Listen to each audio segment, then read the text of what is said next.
Bonjour tout le monde. Donc, avant de vous présenter l'invité du jour, on aimerait ça vous faire un petit disclaimer à propos de la qualité sonore de l'épisode d'aujourd'hui. Donc, on n'avait pas tout le matériel nécessaire. On a eu des petits problèmes au niveau de la qualité sonore. Donc, le son qui va sortir de la vidéo, ça ne provient pas de nos micros. Donc, on est vraiment désolé pour ce petit problème-là. Sinon, récemment, on a reçu sur le podcast Chantal Dufort, qui est une ancienne travailleuse sociale, conférencière et formatrice agréée en santé mentale. Exact. Oui, on a discuté de santé mentale au travail avec elle. On a discuté également de responsabilité partagée entre l'employeur et l'employé. On a discuté aussi d'interventions à mettre en place dans notre environnement de travail. Donc, si vous voulez découvrir un petit peu plus la conversation, on vous conseille de rester à l'écoute. Sur ce, bonne écoute!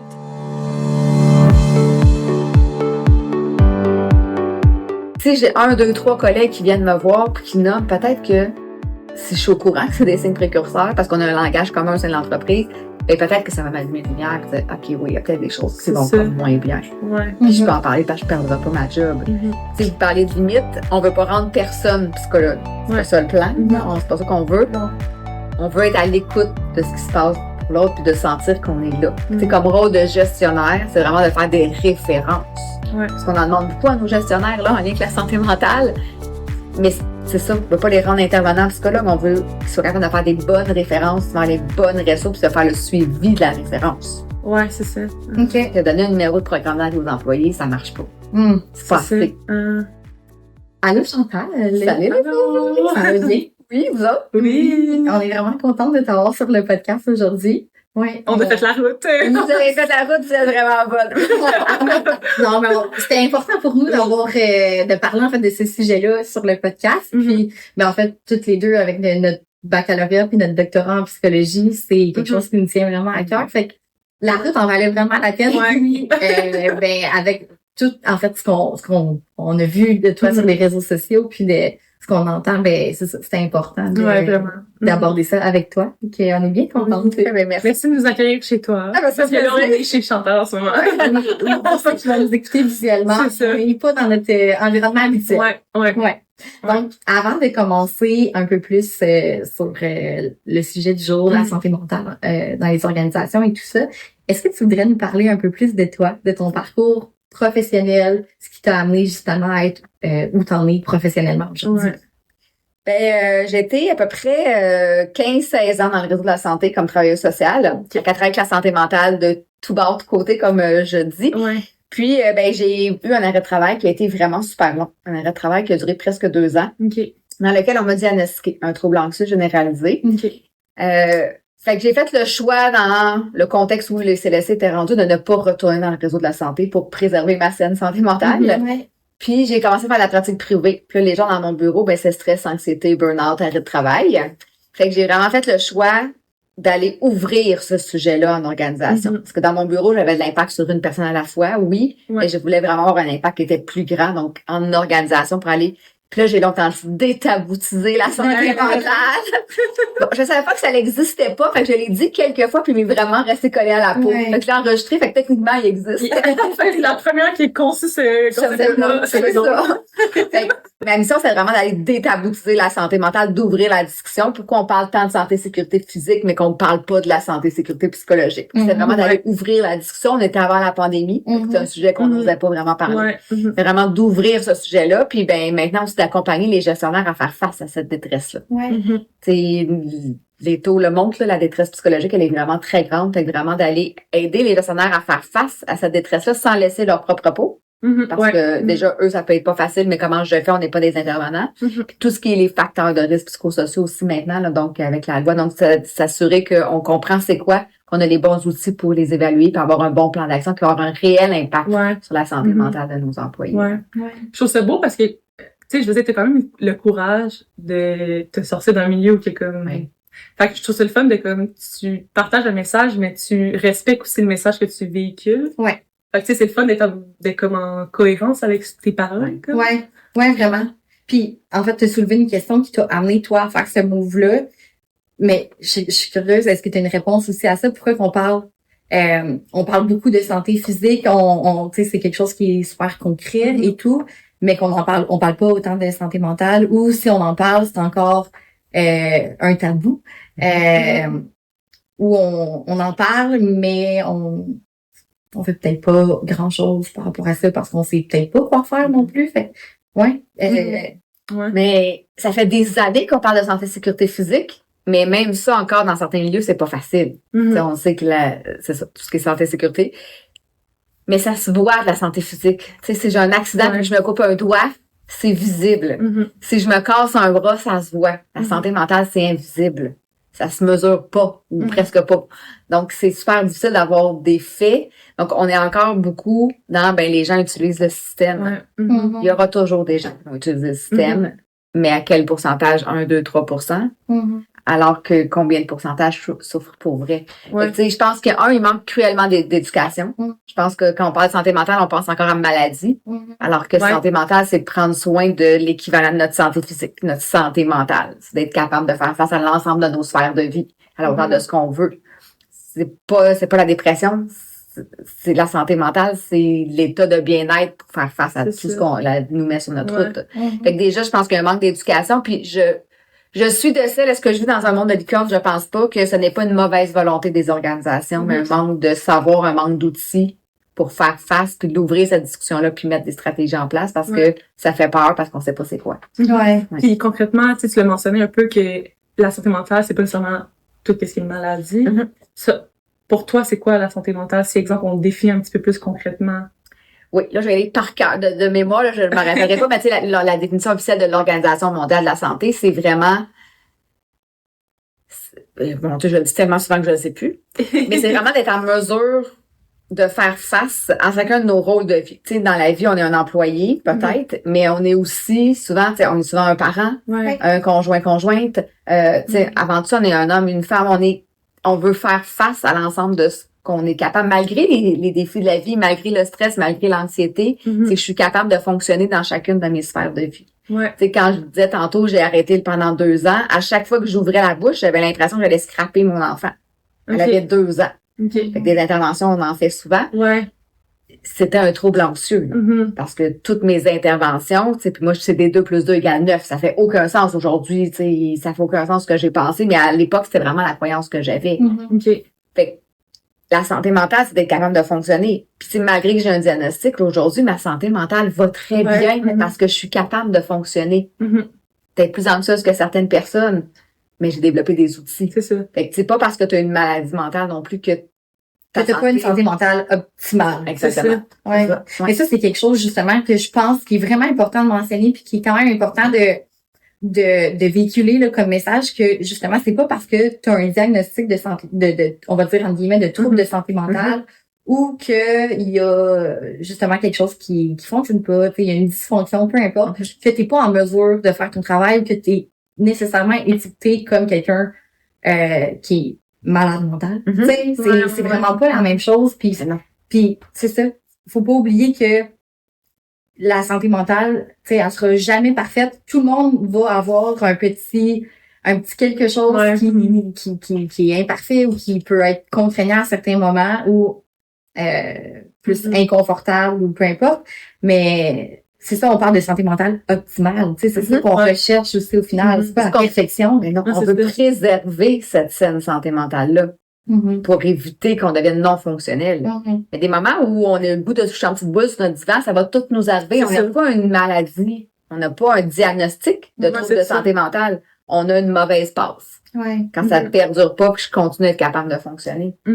Est-ce que tu penses que aujourd'hui on en parle plus de santé mentale à cause de la COVID, la pandémie? C'est-tu un des éléments déclencheurs un peu de... Moi, je pense que oui. Moi, je pense que oui, on en a parlé directement aux nouvelles, là, que ça pouvait affecter la santé mentale des gens, que ça a été difficile. Mais il y a aussi plein de personnalités publiques qui se sont mis à en parler, à l'ouvrir. Tu sais, j'ai vraiment en tête les premiers, en tout cas, qui m'avaient vraiment marqué, tu sais, Carrie Price, qui s'était retirée parce qu'elle allait pas bien. C'est quand même des figures que tout le monde connaît, que tout le monde respecte. Et là, on avoue que ça peut être difficile aussi. Il y avait Simone... la gymnaste. Oui, c'est ça. Tu sais, qui avait arrêté les Olympiques, quand même, c'est pas rien, là. Fait que, tu sais, de montrer que ça arrive à tout le monde. Parce que c'est pas parce que t'es un athlète, que t'es un acteur, que t'es un humoriste, que t'es une vedette que ça va pas t'arriver. Ça l'affecte tout le monde, tu sais. La santé mentale, c'est un débalancement, souvent, là, pas tout, mais souvent, c'est un débalancement au niveau de la chimie du cerveau. Ouais. Puis à un moment donné où... Ouais. Si j'enlève mes lunettes, je vais avoir un accident sur l'autoroute, là. Ouais, Même si je n'en ai jamais eu, tu le dis pas. Mais je vois pas sans mes lunettes. Même si on me dit, voyons, t'es toute pour être, t'es capable, tu l'as jamais fait d'accident. Oui, mais si j'enlève, je te garantis que je suis pas capable, là. Ouais, c'est ça. C'est ça. C'est la même chose, donc de la dépression, entre autres, là. Ouais. Il y a beaucoup de liens, je pense, avec, tu sais, conciliation, travail, vie personnelle aussi. J'ai l'impression, tu sais, porter plusieurs chapeaux, avoir des rôles différents. Est-ce que toi, tu viens un peu travailler là-dessus dans les entreprises, apprendre à savoir comment concilier, mettons, les différents chapeaux, ou t'es sur d'autres éléments plus précis? D'autres interventions. Je vais l'aborder, entre autres, mais tout le temps en revenant à soi. C'est quoi nos signes précurseurs? OK. Peu importe, tu sais, c'est pas vrai que je rentre au travail en oubliant mon rôle de parent, par exemple, ou mes autres rôles conjoint-conjoint. Je veux dire, pensons juste de si je me chicane le matin avec mes enfants ou conjoint-conjoint, puis je rentre au travail, c'est pas vrai que je vais être à 100% optimale. Je veux dire, on se sépare pas en deux. Quand on part du travail, ça a été une difficile journée, ben on le ramène à la maison. Fait que c'est vraiment d'apprendre à reconnaître ses propres signes précurseurs que, tu sais, mon taux de stress, mon taux d'épuisement commence à être peut-être trop élevé. D'être capable de le reconnaître pour soi, mais pour ses collègues aussi. Parce qu'il y a peut-être des collègues de travail qui voient pas personne d'autre que leurs collègues de travail dans une journée, là, qui habitent seuls, ou on a beaucoup de travailleurs étrangers aussi qui ont pas nécessairement un réseau ici. Donc, de s'assurer d'être capable de reconnaître les signes, mais d'être capable d'ouvrir la discussion avec mon collègue si je sens que ça se passe moins bien aussi, là. C'est ça. Ça serait quoi les principaux signes que tu as l'impression qui ressortent souvent quand tu fais des interventions ou parce que tu sais il y a différents encore une fois entre guillemets troubles de santé mentale, tu sais, fait qu'on peut pas, les signes sont peut-être pas les mêmes pour chacun, mais les principaux disons que tu rencontres ou qui ont tendance à plus revenir que peut-être des gens qui écoutent puis qui se disent OK, on parle des signes, mais si je veux me prendre en introspection puis me regarder, qu'est-ce que je pourrais prendre le temps de regarder sur moi maintenant? Mais puis effectivement, hein, puis je suis pas psychologue, là, on l'a pas dit, mais tu sais, je suis pas psychologue, je suis pas médecin, je suis pas psychiatre. Fait que moi, quand je parle de la santé mentale, c'est vraiment de rester dans notre saine santé mentale, puis de voir que les signes, dans le fond, je les sépare en 4 catégories, je vais vous les nommer, mais quand ça l'apparaît, c'est que je dois me questionner puis faire autrement. Fait que c'est sûr que, tu sais, j'adresse pas la schizophrénie, la psychose, des trucs comme ça. Ce n'est pas ma spécialité. Je adresse vraiment ce qu'on retrouve le plus dans nos milieux de travail. Tout ce qui est plus dépression, troubles anxieux, stress, anxiété et tout ça. Fait que moi, les signes que je sais pas en quelle catégorie. Fait que tout ce qui est les signes et symptômes physiques. Tu sais, puis pour moi, c'est vraiment la pointe de l'iceberg, là. En dessous, quand ça l'apparaît en dessous, là, souvent, le taux de stress va commencer à être un peu élevé. Donc, tout ce qui est cognitif. Donc, tout ce qui est plus physique. Donc, maux de tête, maux d'estomac, douleur dans le dos. C'est quoi mes symptômes qui sont non évalués par un médecin, non diagnostiqués, mais qui reviennent régulièrement, qui perdurent dans le temps. Il n'y a pas tant d'explications. Maux de tête, fait tout changement physique. Le mot-clé, c'est vraiment changement. Qu'est-ce qui est pas là d'habitude, qui est là et là régulièrement. Tout ce qui est cognitif, c'est la concentration, la mémoire. Tu sais, est-ce qu'avant ça, je suis capable de travailler pendant 20 minutes, là, incapable de me concentrer. Le mot clé, c'est changement. Parce que ça se peut, moi, travailler 20 minutes, ça me demande beaucoup d'efforts. Fait que si c'est encore ça dans 3 semaines, ça fait partie de moi. Mais si quelqu'un qui est capable normalement, là, il arrive plus, c'est un bon indice. Tu peux pas te comparer non plus, j'imagine, à ton collègue qui lui est capable de travailler pendant 1 heure concentré à fond et tout, mais toi, c'est ça. Mais c'est très individuel, j'ai l'impression. Oui, faut que tu te compares avec toi-même. Exact. Puis est-ce que ça va perdurer 2 semaines dans le temps aussi? Parce que, tu sais, si on a un enfant qui a pas dormi la nuit d'avant parce qu'il était malade, ça se peut que le lendemain, ma concentration soit pas là. On peut vraiment l'évaluer sur 2 semaines. Fait que tout ce qui est changement plus émotionnel aussi. Hein, les humeurs en montagne russe, l'irritabilité, pogner les nerfs facilement, là. C'est un bon indice, ça, souvent que mon taux de stress va être plus élevé. Non évalué encore par d'autres diagnostics. Je vais mettre comme une grosse étoile parce que je trouve qu'on en parle plus, mais on n'en parle pas encore assez. Ce sont aussi beaucoup de signes et symptômes reliés à tout ce qui est la périménopause et l'andropause. On le démontre, là, il y a beaucoup d'antidépresseurs qui seraient prescrits à partir de 35 ans, qui seraient plutôt reliés au débalancement hormonal. C'est quand même quelque chose qu'il faut avoir en tête quand ça se passe moins bien, puis d'avoir cette discussion-là avec nos médecins. Puis tout ce qui est les changements plus au niveau de comportement. D'être plus isolé. Au contraire, d'être plus prendre plus de place. En télétravail, des caméras plus fermées, moins de communication. Ouais. Perte d'appétit ou... ouais, ça va être dans les symptômes. L'isolement, est-ce que ça peut rentrer dans des... D'être plus isolé. Fait que le collègue qu'on voit tout le temps au pause, par exemple, que tout d'un coup, on voit de moins en moins, signal d'alarme. Qu'est-ce qui se passe? OK. Puis ça, c'est... Qu'est-ce qui se passe? Est-ce que c'est notre rôle en tant que collègue d'aller questionner? Tu sais, c'est quoi, mettons, nos rôles et limites, tu sais, pour aller peut-être aider la personne? Ou notre devoir en tant que collègue. Collègues, employés, employeurs. Tu sais, même nous-mêmes, on a un rôle sur notre propre santé mentale, mais j'imagine les employeurs, tu sais, on mentionne, c'est tellement important aussi de faire attention à leurs propres employés, mais c'est ça, quelles règles, quelles limites, quels devoirs, tu sais. Mais tu sais, pour moi, la santé mentale en milieu de travail, c'est une responsabilité partagée. Fait que le projet de la santé mentale au sein de l'organisation, pour moi, ça devrait être un projet d'organisation. Fait que pour moi, un collègue qui va moins bien, tout le monde a une responsabilité d'aller voir qu'est-ce qui se passe. Et de un, il faut avoir un langage commun au sein de l'entreprise. Que de dire, ben chez nous, on a le droit de le dire quand ça va moins bien, puis on perdra pas notre job. Parce qu'encore, aujourd'hui, on parle pas de nos enjeux de santé mentale ou de nos enjeux de plus de fragilité parce que les gens ont peur de perdre leur job. Puis ça, je veux dire, ils ont, c'est comment je peux dire ça, ils ont le droit aussi de penser ça parce que ça peut arriver pour vrai. Ben, oui. Dans le sens oui, c'est ça. C'est vraiment arrivé. Puis c'est pour ça qu'il faut créer une climat de sécurité psychologique, avoir un langage commun, puis après ça, que ce soit le collègue, que ce soit le gestionnaire, hey, j'observe que tu es moins présent. Comment tu vas pour vrai? Parce que le fameux comment ça va, on va se le dire que ça fait pas grand chose, là. Comment ça va, oui, toi, tu sais, c'est comme, c'est pas des formalités. C'est ça. C'est comme un halo, tu sais. C'est ça. On n'écoute pas la réponse, puis on répond d'emblée, ça va bien, même si ça va pas du tout, tu sais. Fait que déjà, on peut changer par comment tu te sens. Déjà, on va avoir un peu plus le vrai pouls. Mais tu sais, on voit un collègue qui a des changements, ben, on peut aller le voir. Puis ça se peut dire, ben non, ça va bien, parce qu'on se voit pas aller, là. Tu sais, c'est pas du tout scientifique, là, mais moi, je pense qu'à peu près 98% des gens qui se sont retrouvés dans mon bureau en arrêt de travail, ben, quand je leur dis, c'est combien de temps que ça va pas? Quelques semaines, peut-être quelques mois, alors que quand on creusait, c'était des mois, voire des années qu'il y avait déjà des signes précurseurs qui étaient là. Mais on dit, ça va passer. Je m'en occuperai pas ou j'ai pas le temps de m'en occuper. Fait que ça fait juste prendre de plus en plus de place. Fait que si j'ai 1, 2, 3 collègues qui viennent me voir puis qui nomment, peut-être que si je suis au courant que c'est des signes précurseurs, parce qu'on a un langage commun au sein de l'entreprise, ben peut-être que ça va m'allumer une lumière, que OK, oui, il y a peut-être des choses qui vont pas moins bien. Puis je peux en parler parce que je perdrai pas ma job. Si vous parlez de limites, on veut pas rendre personne psychologue. C'est pas ça le plan. C'est pas ça qu'on veut.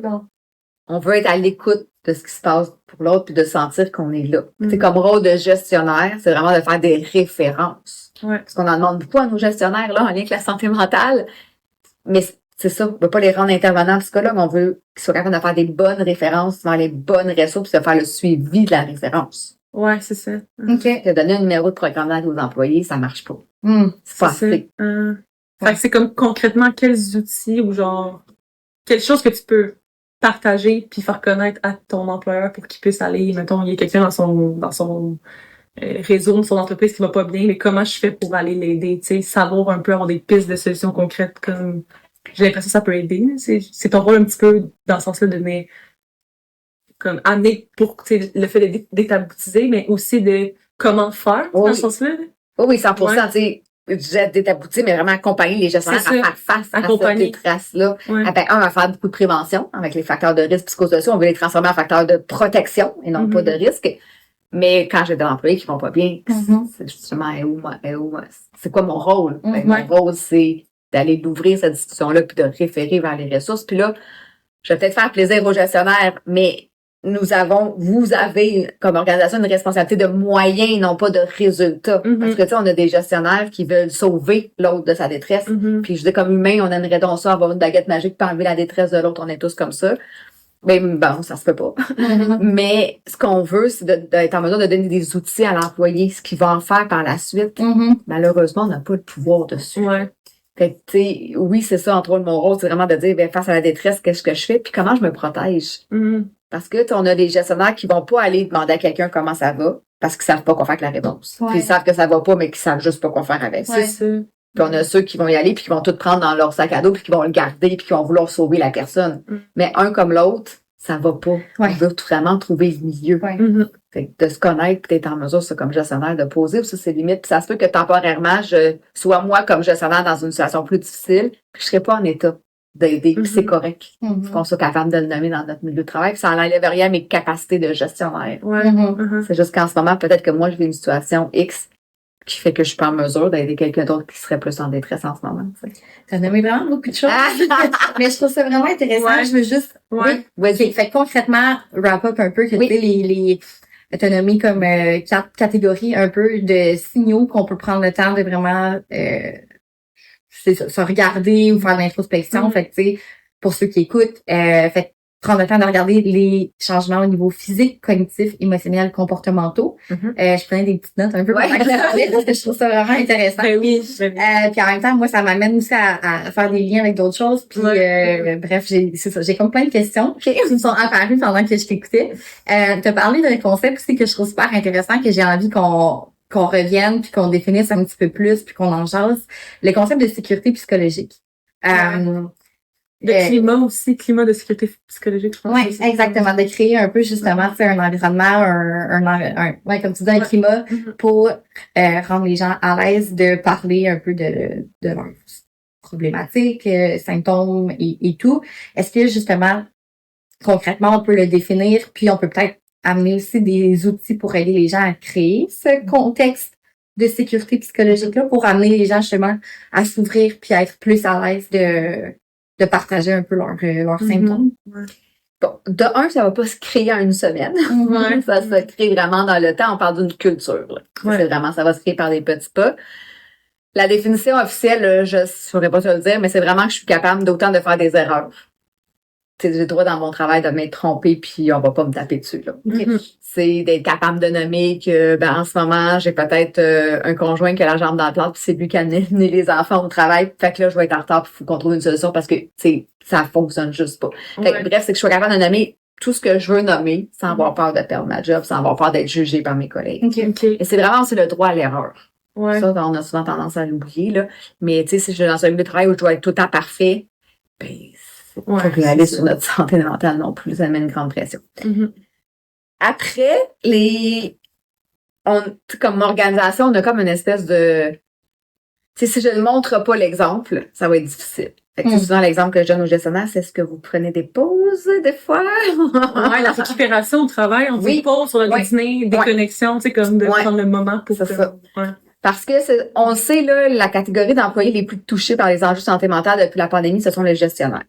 Fait que si comme gestionnaire, je démontre que je suis toujours fort et que tout va toujours bien puis que je travaille tout le temps, mais quel message j'envoie à mes employés? Malheureusement, c'est comme être parent. Là, les enfants apprennent par l'exemple beaucoup plus que par ce qu'on dit.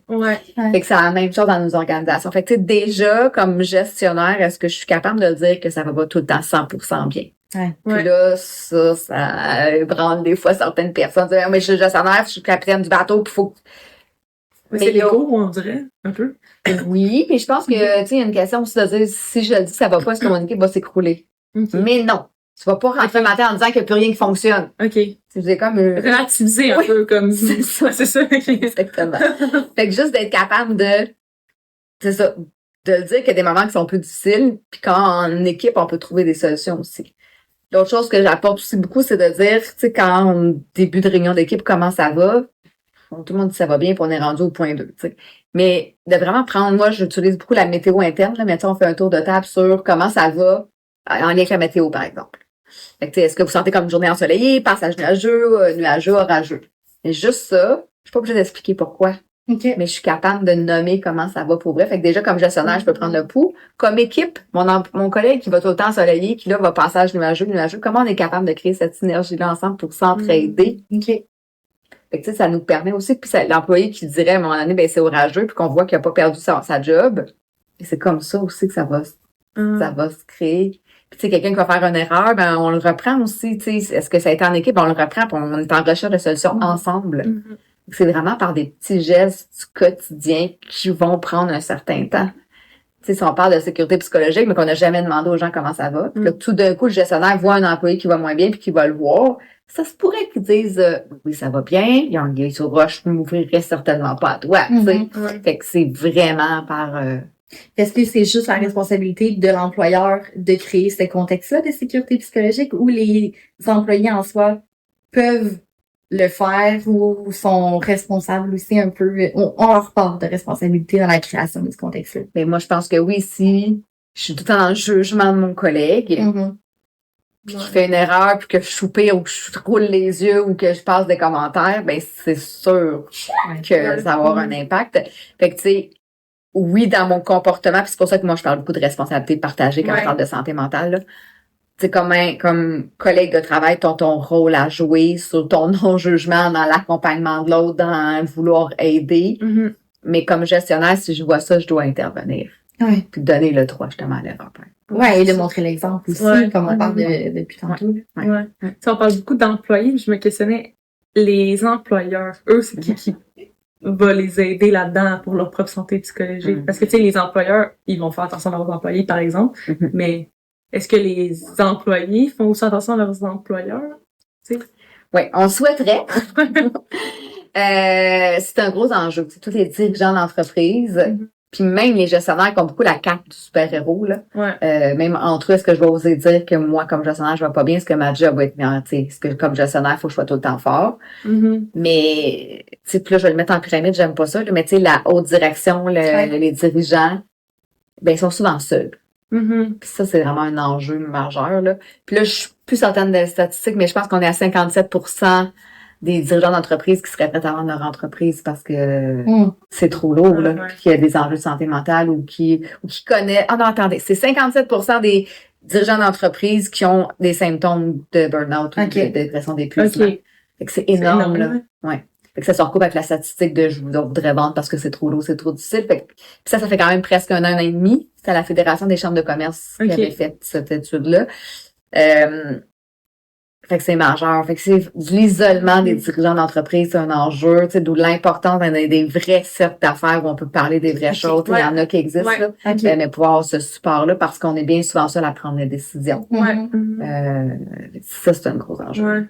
OK, fait qu'il y a des cercles de gestionnaires qui existent. Fait que, tu sais, il existe quand même des ressources pour les gestionnaires, mais est-ce que mais j'ai un exemple, Global Watch. Je sais pas si. Oui, ça me fait. OK. Ben, ça, c'est une plateforme collaborative qui est dans 50 pays environ, puis c'est des employeurs je pense, environ, c'est en haut de 100 employés, là, mais je sais qu'ils ont aussi un petit peu moins d'employés que 100, là, mais c'est vraiment une plateforme c'est des focus groups, des groupes de travail qui vont aller discuter sur des enjeux. Fait que, tu sais, c'est comme, j'aime ça le fait de oui, ils sont isolés, mais ils peuvent au moins en parler avec quelqu'un qui vit la réalité de la même manière que eux. Fait que, en tout cas, moi, j'aime bien l'initiative de Global Watch. Mais je pense que c'est important d'en parler et de le mentionner parce que justement, peut-être que c'est pas tous les gestionnaires qui sont au courant que ça existe, ces ressources-là, là. Fait que, parce que comme tu dis, OK, les gestionnaires prennent soin de leurs employés, mais qui prend soin des gestionnaires? Fait que, c'est ça. Fait que, faut les mettre de l'avant, ces ressources-là. Oui, puis pour moi, c'est pas la même chose, là. C'est les dirigeants d'entreprise, le propriétaire d'entreprise, puis les gestionnaires. Pour moi, il y a vraiment, je pense que c'est pas les mêmes services non plus que tu peux aller chercher. Tu sais, quand je parle vraiment de groupes dans les communautés qui existent, puis il y en a un peu partout au Québec, là. C'est vraiment des dirigeants d'entreprise qui vont se retrouver ensemble pour parler un peu de tout, là. Les gestionnaires, il y a sûrement aussi des ressources, mais les gestionnaires, moi, ce que je vois, mettons, les entreprises que j'ai accompagnées sur un an, par exemple, on va travailler plus ensemble, puis là, on fait un groupe de gestionnaires, justement, puis on va travailler dans l'année. Ben là, on va venir par se créer cette sécurité-là psychologique, où on va nommer les vrais enjeux, puis ce qui est même pour soi individuellement difficile aussi. Mais tu sais, si comme dirigeant d'entreprise, je suis très soucieux de la saine santé mentale de tous mes employés, puis un gestionnaire, c'est un employé. Tu sais, je parle d'employé depuis tantôt, mais pour moi, les gestionnaires sont partis aussi. Mais ça veut dire que je vais laisser de la place à mon gestionnaire d'avoir de l'espace pour rencontrer ses employés. C'est-à-dire que je vais prendre soin de mes gestionnaires. C'est pour ça que pour moi, le dirigeant a aussi besoin d'être accompagné puis d'avoir... Puis on dit dans le contexte actuel, nos dirigeants d'entreprise, ils en ont beaucoup sur les épaules. Puis nos gestionnaires, qu'on appelle ça les gestionnaires sandwich, là, qui sont entre la haute direction puis les employés puis qui doivent faire passer aussi. C'est lourd, parce que le contexte dans lequel on rentre, tout ce qui est socio-économique, politique et tout ça, ce qui va être très, très lourd. Donc, ça va être doublement important d'augmenter ce caring-là, se prendre soin des employés, le soutien, d'être à l'écoute, d'avoir un endroit pour nommer les vraies choses. Puis c'est quoi les difficultés de santé mentale que tu rencontres le plus, toi, quand tu vas dans les entreprises et tout ça? T'as-tu remarqué s'il y a des problématiques qui ressortent plus que d'autres? Est-ce que, justement, par exemple, l'épuisement professionnel, c'est quelque chose qui prime, mettons, sur les autres troubles, disons? C'est beaucoup puis après, tu sais, c'est pas du tout scientifique de ressortir des chiffres, mais tu sais, les plus grands arrêts de travail, c'est la dépression, le trouble d'adaptation, l'anxiété aussi, là. Est-ce que tu peux faire la différence entre la dépression et le trouble d'adaptation? Parce que moi aussi, je le vois souvent, le trouble d'adaptation, mais c'est ça, ouais, c'est quand même. Je vais y aller avec ma définition qui est pas recherchée, là, tu sais, je vais dire que je suis pas psychologue, mais moi, souvent, je vais l'expliquer, c'est trouble d'adaptation, on va vivre une séparation. Puis ça va impacter tranquillement mes autres sphères de vie. Je suis encore fonctionnelle, mais tu sais, peut-être pas assez pour être en mesure d'être au milieu du travail. Alors que la dépression, si on le mettait sur un continuum, je le mettrais un peu plus profond, mais là, tu sais, il faudrait faire une recherche pour avoir vraiment une meilleure explication, là. Mais dans le fond, ouais, c'est ça. Fait que le trouble d'adaptation pourrait mener à une dépression. Je pense que oui. Ouais, c'est ça. Ouais. OK, parfait. OK, c'est bon. Ouais. Puis, je me demandais aussi, en fait, c'est quoi le lien aussi qu'on peut faire en santé mentale et performance dans les entreprises? Parce que si on en parlait un peu tantôt, ça reste que leur objectif 1, c'est d'être performant et d'avoir des résultats. 100%. Ouais. Oui, puis on n'enlèvera pas ça aux entreprises. Puis en fait, c'est parce qu'il faut arrêter de penser que c'est soit qu'on s'occupe de la santé mentale, soit qu'on veut produire. Mais il faut changer le ou par un et. Plus on va prendre soin de la santé mentale, plus les employés vont être en mesure de produire. C'est pas, je vais en prendre soin pour qu'ils performent. Non, je vais en prendre soin, puis d'emblée, ils vont performer plus. C'est ça. Fait que c'est vraiment d'être, ce qu'on pense. Tu sais, je reviens encore à l'idée que le matin, on s'est chicané avec un conjoint, un parent, un enfant. On rentre au travail, on est comme, on va être là au travail de corps. Mais notre esprit sera peut-être pas là. On va faire du présentéisme, donc d'être au bureau de corps et non d'esprit, mais je vais produire beaucoup moins. Si le matin, j'avais un espace de « Hey, à matin, ça a été vraiment tough », je peux le nommer, mais juste de pouvoir en parler, on va comme en sortir un peu de nous pour être un peu plus en mesure de se concentrer sur le travail que j'ai à faire. Fait que plus je vais créer ce climat-là de sécurité psychologique, plus je vais être en mesure de nommer les vraies choses, plus je vais sentir que je suis en sécurité quand je rentre dans mon milieu de travail, que je suis bien, que je suis reconnue pour qui je suis comme personne, mais plus je vais avoir envie de redonner à l'employeur, puis je vais travailler plus, puis sans tomber dans des heures supplémentaires, mais juste que c'est ça. Si on me considère comme être humain, puis moi je dis beaucoup, prenez soin de l'être humain avant le numéro d'employé. Plus vous allez faire ça, plus le numéro d'employé va vous donner plus, tu sais, entre guillemets, là. C'est ça, c'est ça. Faut enlever le ou pour le remplacer par OK. Et c'est tout le temps concilier, savoir comment concilier les deux, là. Est-ce que tu penses qu'encore aujourd'hui, il y a plus d'accent sur la performance que sur la santé mentale? 100%. Je pense que c'est ça aussi, là, mais... On va atteindre des objectifs, mais à quel prix? Parce que si tu pousses tes employés, c'est parce qu'ils vont partir en maladie, là. Ils seront plus là, ils vont plus rien donner, là. C'est ça. Fait que comment on peut atteindre les mêmes objectifs, mais juste en considérant la personne qui est dans mon milieu de travail. Pour que ça fait vraiment la différence. Puis comment on peut faire face ou aborder, par exemple, un employé qu'on sent ou qu'on voit qui fait du présentéisme. Parce que justement, tu sais, la santé mentale va peut-être pas super bien ou il y a peut-être des choses qui se passent dans sa vie personnelle, mais tu sais, c'est quand même délicat d'aborder ça si la personne elle-même n'en parle pas ou est pas venue justement se confier. As-tu comme des trucs pour approcher quelqu'un qu'on sent qui va pas bien sans que ce soit non plus trop confrontant ou trop indiscret pour l'autre personne, tu sais, pour vraiment apporter un soutien, mais qui est pas non plus maladroit ou irrespectueux pour l'autre personne, tu sais. Mais en fait, juste de prendre rendez-vous, parler à la personne. Puis là, tu sais, le vendredi à 4h, je vais te parler lundi matin, c'est pas bon, là. Déjà, mettons. Comment créer dans l'anxiété? C'est pas la mauvaise volonté encore, mais ça va créer beaucoup d'anxiété. Mais c'est vraiment j'aimerais ça qu'on se parle, tu sais, dans un lieu. On pourrait sortir du bureau, là, si on est vraiment inquiet, puis si on a entendu des choses, on sait ce qui va pas. On pourrait sortir du bureau, on pourrait juste s'assurer qu'on est dans un endroit plus calme pour ouvrir la discussion. Puis un endroit neutre? C'est pas le bureau du chef d'équipe ou du gestionnaire? Ou...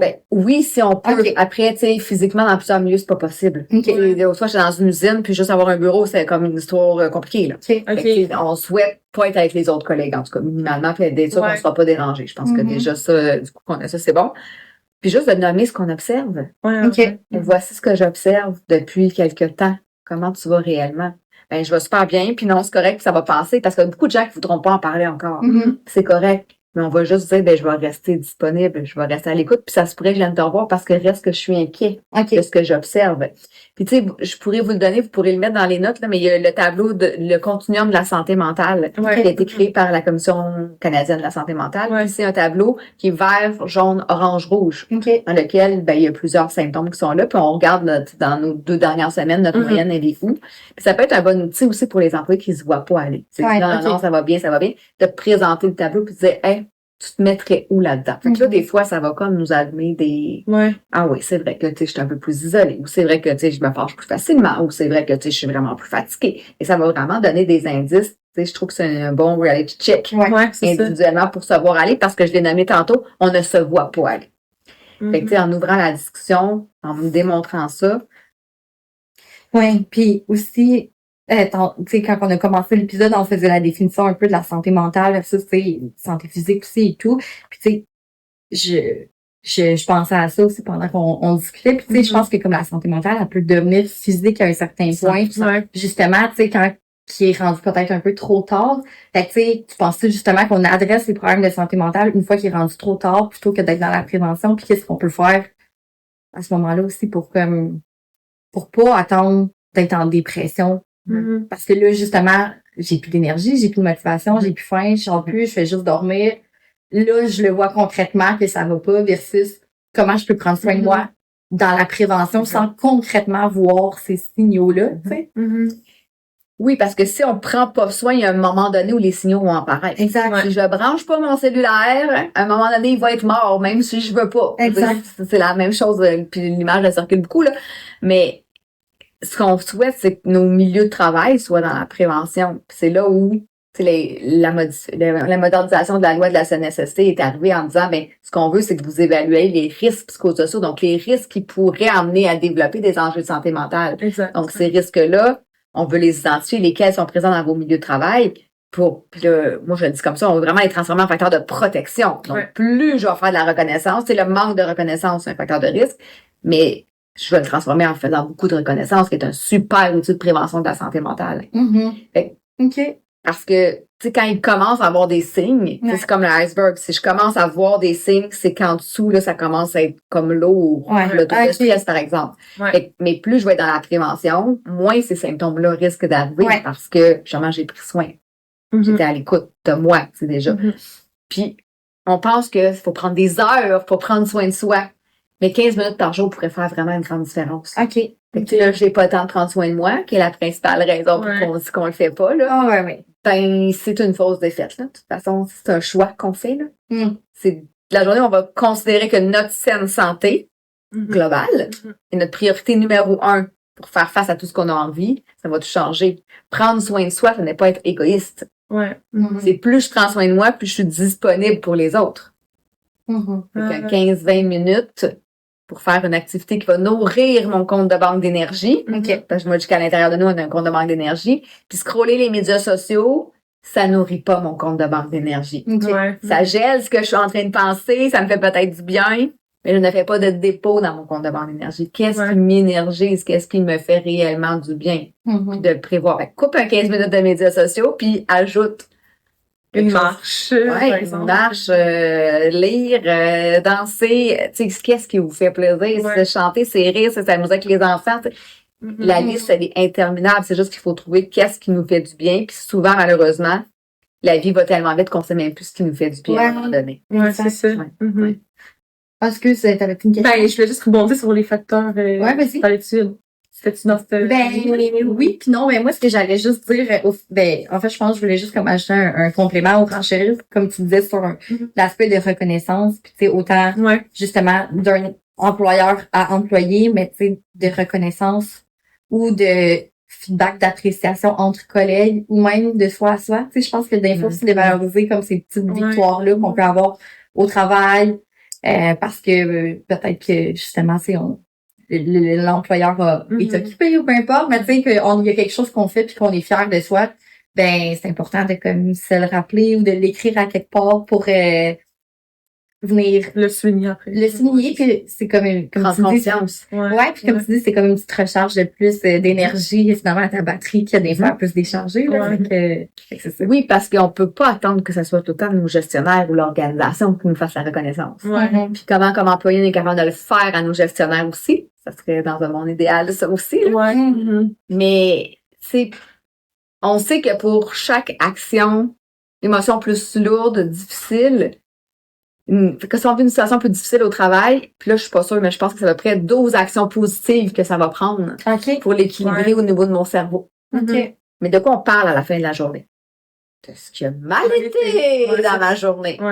Mais alors que c'est peut-être 5% qui a été plus difficile, il se passe quoi aux 95% de ma journée? J'en prends pas conscience. Fait qu'on veut juste rendre conscient ce que je fais de bien, ce que j'ai réussi dans ma journée, ce qui m'a fait du bien. Puis on cherche pas à gagner 1 million, là. Si on cherche ça serait le fun, là. Je le souhaite à tout le monde, mais on le trouvera pas. On voudrait trouver au moins 3 choses par jour qui nous ont fait du bien, mais juste à en rendre conscience, pouvoir le célébrer. Parce que notre cerveau, pour qui, je veux dire comme ça, atténue la douleur de ce qui est plus difficile, a besoin de « Wow! » C'est bravo, j'ai réussi telle chose, en être vraiment... Ça, d'en prendre conscience déjà, puis de célébrer, d'être content de l'avoir fait. Fait que, tu sais, oui, à tous les jours, est-ce que je peux finir ma journée en me disant, c'est quoi 3 choses que j'ai réussi aujourd'hui, que je suis fière d'avoir accompli? Parce que combien de fois on finit nos journées en disant, mais j'ai rien fait? Parce qu'on a été dérangé par des millions d'interruptions dans notre journée, tu sais. Mais non, mais t'en as fait des choses. Qu'est-ce qui t'a fait du bien? Fait que, tu sais, tu disais de l'écrire, oui, professionnellement, mais on peut aussi le faire personnellement. Qu'est-ce qui, dans ma journée, m'a fait du bien? Puis un manque de reconnaissance, ça rentre dans les facteurs de risque psychosociaux. Fait que là, il y en a pour juste, mettons, mettre l'inventaire des facteurs de risque psychosociaux. Bon, en fait, il y en a vraiment plusieurs, mais dans la loi de la CNSST, il y a 5 facteurs de risque, puis il y a 3 risques. Donc, tout ce qui est harcèlement, la violence et tout ce qui est l'exposition potentielle à un événement traumatique. Puis les facteurs de risque, c'est tout ce qui est le manque de reconnaissance, le manque d'autonomie décisionnelle, le manque le support et des collègues puis des gestionnaires. Attendez, j'ai dit tout le temps dans mes mots. Pour avoir la compétence là-dedans, là, on dirait, je vois l'affiliation. Non, mais c'est ça, ça rentre aussi. Mais moi, je voyais les 3 besoins psychologiques de base. Non, attendez, quand j'ai dit tout ça dans là, je les vois sur mon PowerPoint. Reconnaissance, l'autonomie décisionnelle, la justice organisationnelle. Ah oui, c'est ça, c'est important. Oui, c'est ça. Puis là, il m'en manque. Ça, j'ai ça. Attendez. Reconnaissance, justice... affiliation. Ouais, non. Mais soutien, c'est c'est soutien. Ouais, c'est ça. La charge de travail? Oui, c'est ça. Ben oui, c'est comme le plus... Je connais ça, les choses. C'est la charge de travail. Qu'elle soit perçue ou réelle, là. C'est vraiment... Il faut adresser la charge de travail. Parce que ça a un impact, justement. 100%. Fait que, dans le fond, si tu joues sur ces 5 risques-là, ça fait en sorte que l'employé va moins vivre de mal-être au travail? Comment c'est... En fait, c'est vraiment la vie pour prévenir. Oui, c'est ça. Fait que plus on va on va identifier c'est quoi nos risques, c'est quoi nos facteurs de risque, avec les 8 au total. Puis là, parce que c'est sûr que si j'ai de l'harcèlement dans mon milieu de travail, c'est sûr que la santé mentale va être rapidement atteinte. Si ma charge de travail, elle est vraiment trop élevée, même si elle est perçue, c'est une charge de travail perçue trop élevée, mais il manque des outils, il manque des clés à l'employé. Mais ça, on peut-tu savoir c'est quoi qu'il manque pour pouvoir l'aider à faire face à cette charge de travail-là? Fait que plus je vais prévenir ces facteurs-là, ben plus je vais prendre soin de la saine santé mentale. Le meilleur exemple que je donne tout le temps, c'est en garderie, l'eau de Javel est sous clé. N'est-ce pas? On va pas laisser un bidon d'eau de Javel dans une garderie. Non. Pourquoi? Parce que ça peut être dangereux. Mais si je ne fais pas de reconnaissance à mes employés, ben ça peut être dangereux pour leur saine santé mentale. Là, c'est pas du caprice. Parce que là, tu sais, j'entends, mais là, c'est du caprice, là, ils sont capables de travailler, puis ils sont capables de, moi, dans mon temps, de travailler 40, 60, 70 heures semaine. Non, mais on a démontré là, que ça a des impacts sur la santé mentale. Fait que, tu sais, la reconnaissance, c'est important, la charge de travail, c'est important. Est-ce que, justement, la justice organisationnelle, est-ce que c'est présent ou ça l'est pas? Fait que, tu sais, plus je vais travailler en prévention, que je vais mettre ça étant positif, donc, facteur de protection, mais plus je vais dans la prévention de la santé mentale de mes employés au travail. Puis j'aimerais juste rajouter aussi que, comme, la société a évolué, elle n'est plus ce qu'elle était dans le temps. Fait que, tu sais, on est capable de travailler, mais on a différentes contraintes que les gens avaient dans le temps, dans le sens où on est tellement dérangé ou stimulé, hyper stimulé par justement toutes les les va-et-vient autant dans les bureaux ou que ce soit aussi sur les notifications. Exactement, c'est ce que j'allais dire, les notifications, les courriels et tout ça.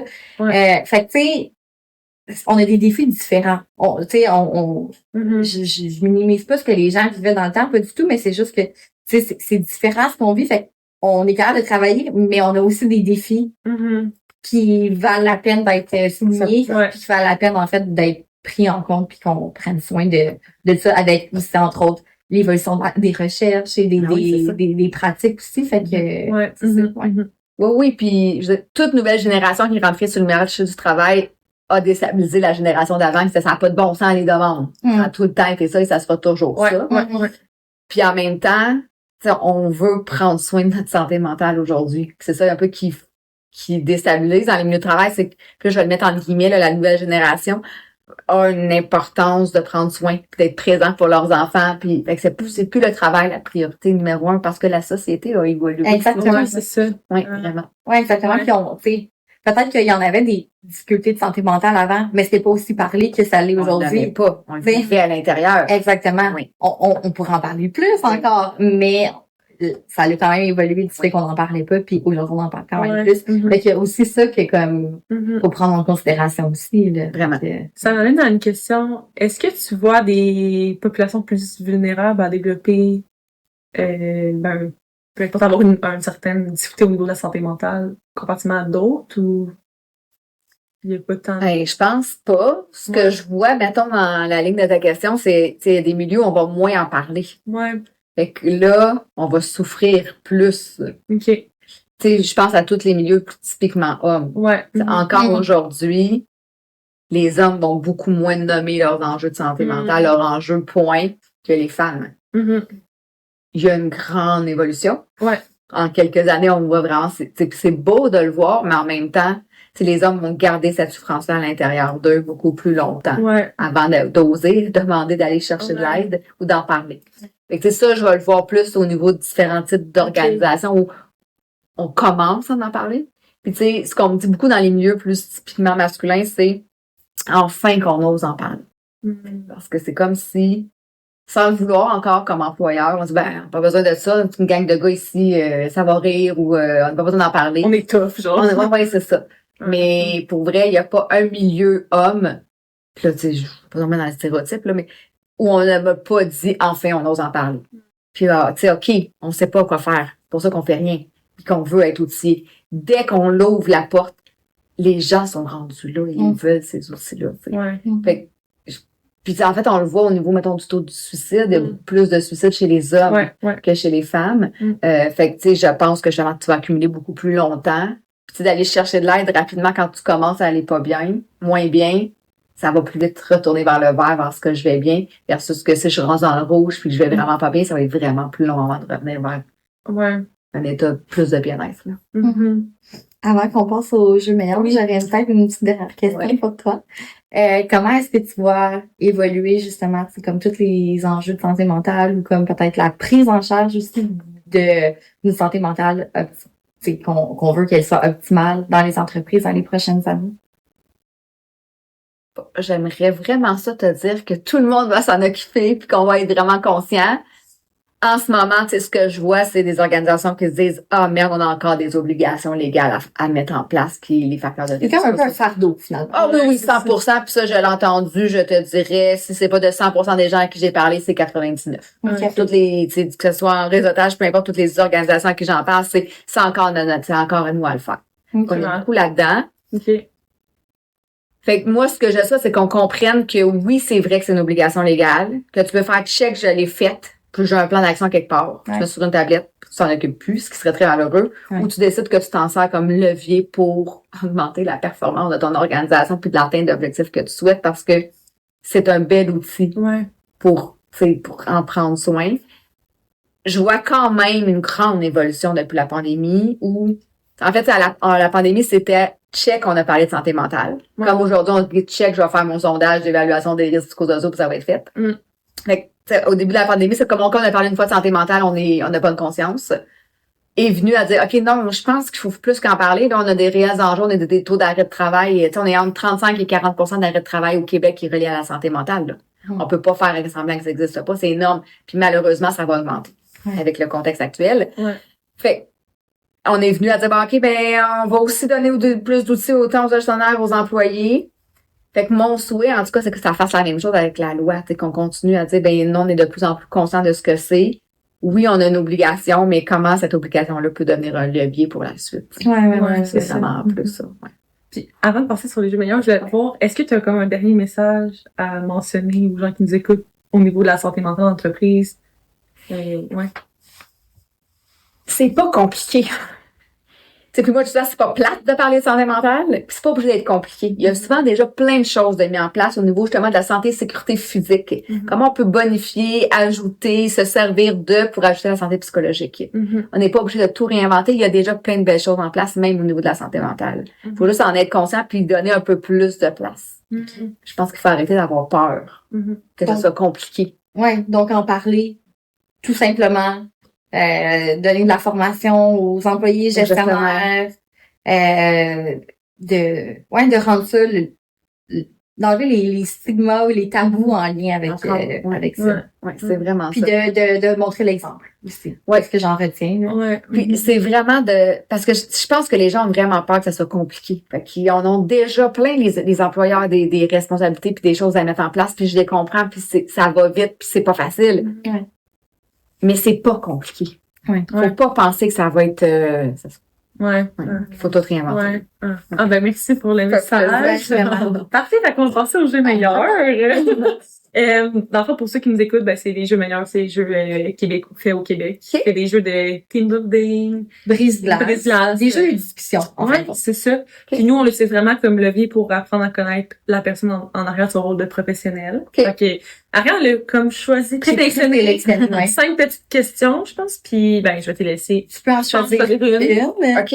Puis tu réponds, au lieu des connaissances. Ton entourage doit choisir 3 mots pour te décrire. Lesquels crois-tu qu'ils utiliseraient? Intense. J'aime ça. Dynamique. Okay. Et lequel là? C'est dur quand même. On t'invite à faire de l'introspection sur toi. Je dirais bienveillante. OK. Ouais. C'est malgré de vouloir défoncer les portes, de vouloir, il y a tout le temps le prendre soin et le caring de l'autre. Dans tout, Mais en tout cas, je pense que les 3 mots que tu as nommés, ça serait ça, mais c'est comme, c'est ça, c'est dans le fait de changer les choses. Oui, c'est ça. En fait, aussi, moi qui, je veux dire, on apprend à se connaître, on s'est rencontrés il y a pas longtemps, là. Mais en fait, moi, ce que je ressens, peut-être si je pouvais donner ma perspective de ce mot-là, c'est passionné. Ouais, t'as raison. Ouais. C'est vraiment, plutôt que intense, je pense que t'es vraiment passionné de ce que tu fais, puis, ça, c'est quelque chose aussi qui s'achète pas ou que tu sais, dans le sens que tu vas pouvoir transmettre, en fait, ce que tu fais de manière super naturelle, puis, le message va super bien se passer, avec la passion. Ouais. C'est vraiment une mission de cœur. Exact. C'est pas, c'est à la mode, je vais m'en servir. Ouais, exact. On l'a vécu beaucoup depuis la pandémie, là. J'ai un sujet à la mode, je vais en parler. C'est dans mes tripes, j'ai fini l'université en 2000, là. Fait que depuis 2000, ça reste mon sujet. Exact, c'est ça. Merci d'être venu sur le podcast. Merci de vous être déplacés jusqu'à Québec. Merci de nous avoir accueillis. Puis honnêtement, c'était vraiment, moi, je suis vraiment de plaisir. Oui. Merci. Merci. Bye. Merci de nous avoir écoutés aujourd'hui. Si vous avez aimé l'épisode, n'hésitez pas à nous donner un 5 étoiles sur votre plateforme d'écoute et à nous repartager. Aussi, n'hésitez pas à nous suivre sur Instagram, LinkedIn et TikTok pour d'autres contenus en santé organisationnelle.